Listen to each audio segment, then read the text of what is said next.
Bom dia, boa tarde, bem-vindo a todas e todos. Agora vamos tratar um pouco das tabelas que utilizamos para apresentar porcentagens e proporções desses dados qualitativos.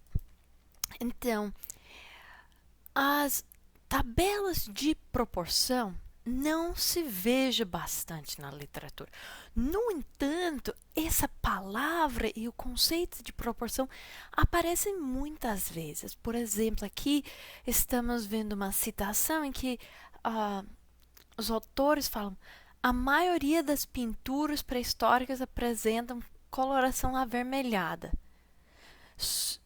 surgindo em menor proporção figuras em preto e também em branco.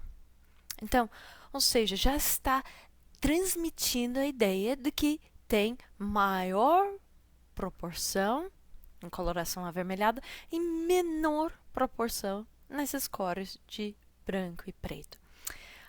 Esse tipo de observação é recorrente pela literatura, tratando de diferentes formas na arte rupestre também. Veja, as tradições que foram estabelecidas foram feitas em cima de proporções de diferentes representações gráficas, seja antropomorfas, geomorfas, zoomorfos. Então, nesse caso, pressuponho que há dados atrás disso, mas os autores não estão sempre apresentando esses dados numéricos das categorias que estão tratando. O que nós vemos muito, então, são os cálculos de porcentagem. E esses cálculos de porcentagem, como a gente já falamos, estão integralmente associados à frequência. Ou seja, a porcentagem que estamos vendo de alguma coisa é a frequência dividida pela frequência total e multiplicado por 100. Então, nas apresentações de informação, aqui a gente estamos vendo frequência, aqui colocada como um número, mas essa artigo antiga do Simões e colegas está tratando de diferentes formas de vasilhames cerâmicas e sua frequência em duas locais de coleta. Uma delas superfície e a outra corte experimental. E é a partir desses dados, por ter organizado-los, então, na forma 1, sabemos que a frequência é 2. E já estão calculado aqui que a frequência total é 36. Que quando calculada, vamos verificar. Por que não? Por que não verificar? Então, a gente tem 2 dividido por 36 e multiplicado por 100. Ficamos com 5,5555, que vai arredondar para esse valor que estamos vendo aqui de 5,6%. Então, Simões e colegas estão dando a tabela de porcentagem ao lado das informações de frequência. E, além disso, trabalharam em dois contextos diferentes e depois fizeram para nós um somário, o total desse trabalho no sítio Mangueiras aqui, em termos das formas de vaso.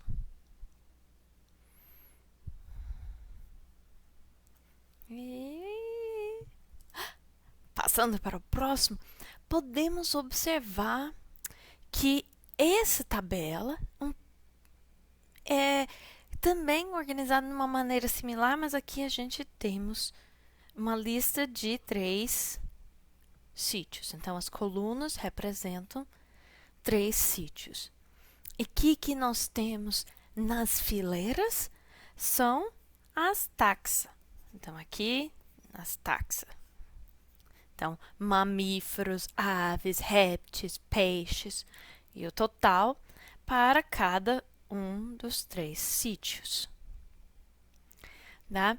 E nesse caso, nós sabemos que estamos com duas variáveis e nós temos uma relação de dependência aqui. Então, uma dessas variáveis é independente e a outra depende daquela primeira. Então, sítio arqueológico é algo independente. E o que se achar no sítio é dependente do sítio.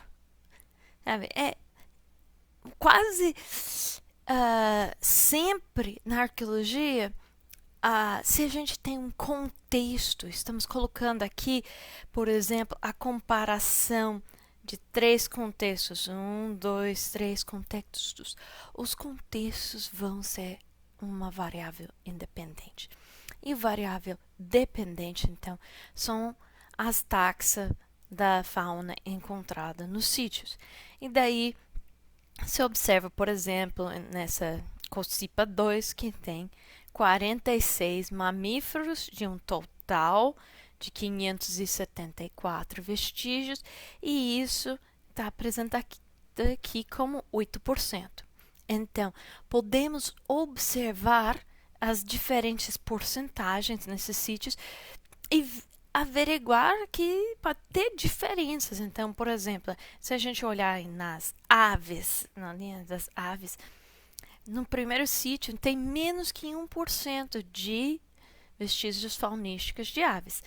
E nos outros temos 4% e quase 8%. Então, essas informações já estamos direcionando o nosso pensamento para prováveis diferenças.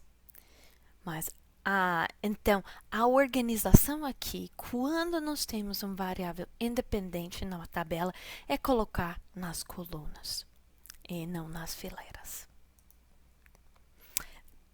Mas não vai sempre ter relações de dependência. Tem variáveis que vamos comparar que não tem contexto, vamos dizer, em que estamos comparando, sei lá, tempero e tratamento de superfície. Não tem uma razão do que tempero cerâmica e tratamento de superfície cerâmica tem alguma dependência entre eles. Aí, nesse caso, tanto faz qual que vai na fileira, qual que vai na coluna. Então, também a gente observa o uso de porcentagens em outros tipos de pesquisa dentro da arqueologia.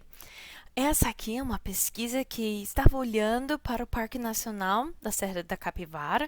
Então, nós temos um questionário aqui. Dessa tabela 6 você já visitou o Parque Nacional da Serra da Capivara?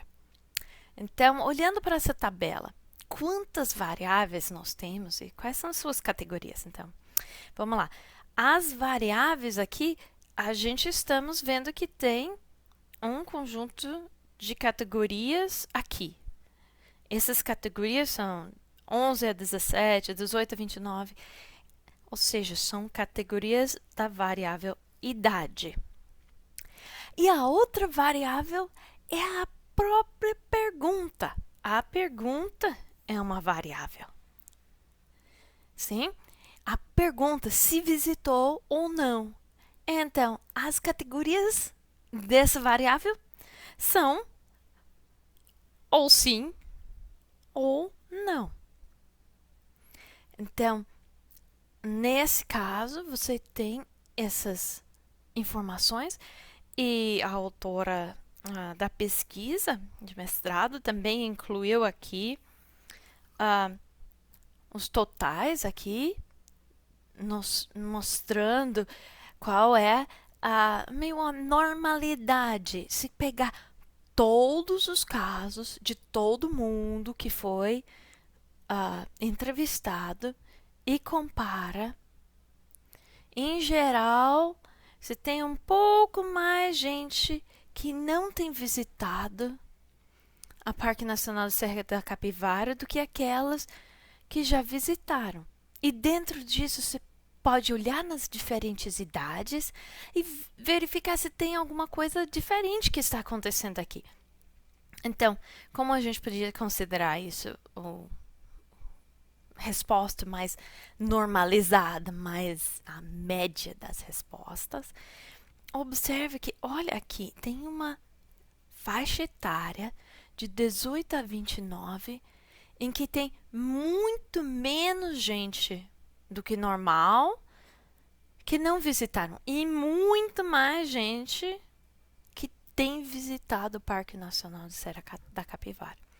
Então, sem dúvida, essa é parte da pesquisa relacionada aos projetos de educação patrimonial que tem sido conduzido na região. Então, dados qualitativos também vêm de outras fontes do que uma escavação.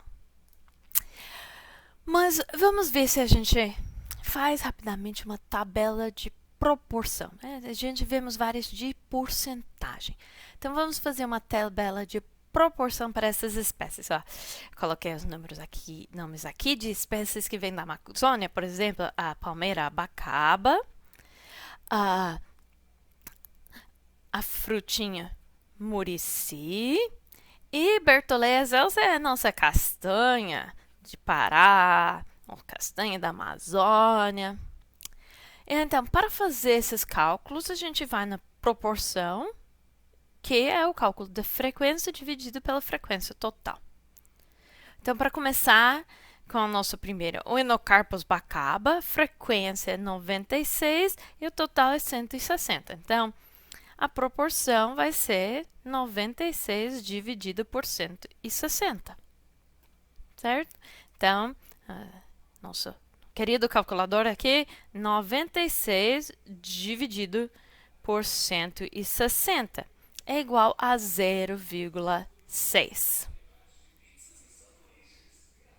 Vou aguardar passar o carro da som.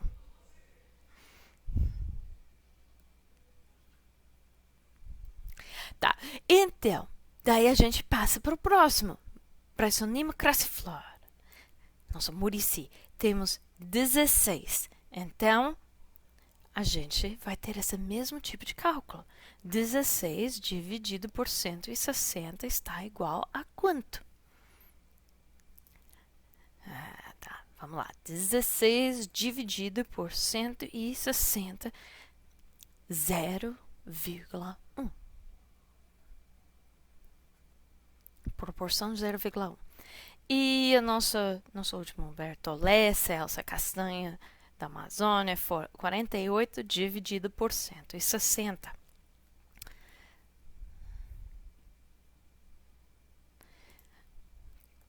Quarenta e oito dividido por 160, 0,3. Então, a tabela de proporção vai apresentar esses dados sem transformar em porcentagens. E a soma deveria ser 1, porque é baseado em unidade. Então, vamos lá. 0,6 mais 0,1, 0,7 mais 0,3, 1,0. Eu tenho uma vaga impressão que alguém talvez manipulou esses dados para ficar bonitinhos e sem arredondar. Mas então, como ficaria essa tabela? Eu já escrevi ele aqui para adiantar nosso tempo, mas você teria essa relação. Espécies, frequência, na primeira, mudou para espécies, proporção. E entre as proporções que nós acabamos de calcular. É assim, você já tem uma tabela.